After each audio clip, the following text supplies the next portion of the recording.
Cuba has announced plans to expand internet access by adding Wi-Fi capacity to dozens of state-run internet centers and more than halving the cost that users pay for an hour online.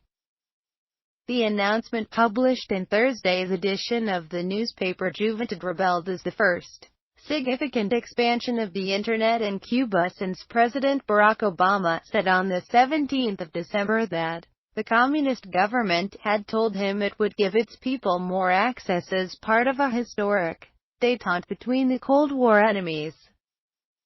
The spokesman for Cuba's state communications company told the newspaper that 35 government compute centers around the country would have Wi-Fi starting next month, and the price of 1 hour online would drop to $2 from $4.50 now.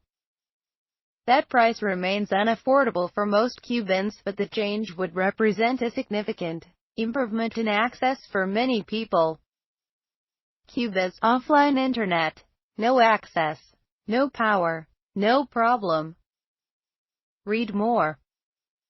Home internet remains illegal for most of the Cuban population, and online access at offices with an internet is highly limited and controlled. Until now, the only Wi-Fi network has been at tourist hotels at hourly prices that represent nearly a quarter of the average monthly salary for Cubans. The internet space is opening up here, and I think this is a significant step, said Norges Rodriguez, a blogger and telecommunications engineer in Havana. A year or two ago, we didn't have anything like this. Cuba's lack of internet access remains dire, he pointed out, saying 35 new Wi-Fi points would be insignificant in any other country in the hemisphere. Advertisement. Critics say Cuba's lack of connectivity is due largely to its fear that the internet will catalyze social unrest. The Cuban government blames the U.S. embargo on the island and has publicly expressed its intention to expand access for its citizens. There have been hints of the government following through slowly on that promise in recent months.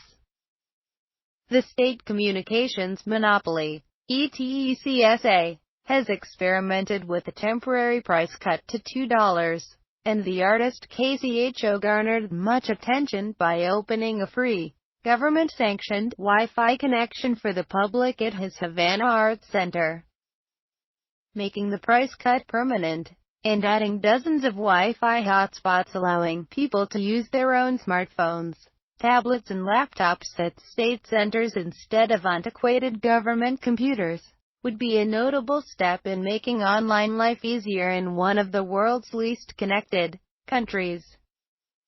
Many Cubans, particularly young people in the capital, are as technologically adept as their peers in more connected countries, despite severe limits on their ability to obtain technology. The latest iPhone is a surprisingly common sight in Havana, and there are hundreds of privately run mobile phone stores where people can buy and repair equipment and get applications installed on their phone directly from technicians' computers, instead of the internet. Outside Havana, the situation is far tougher, with far fewer cell phones in private hands, let alone smartphones, and a mere handful of centers to get online, even in major cities.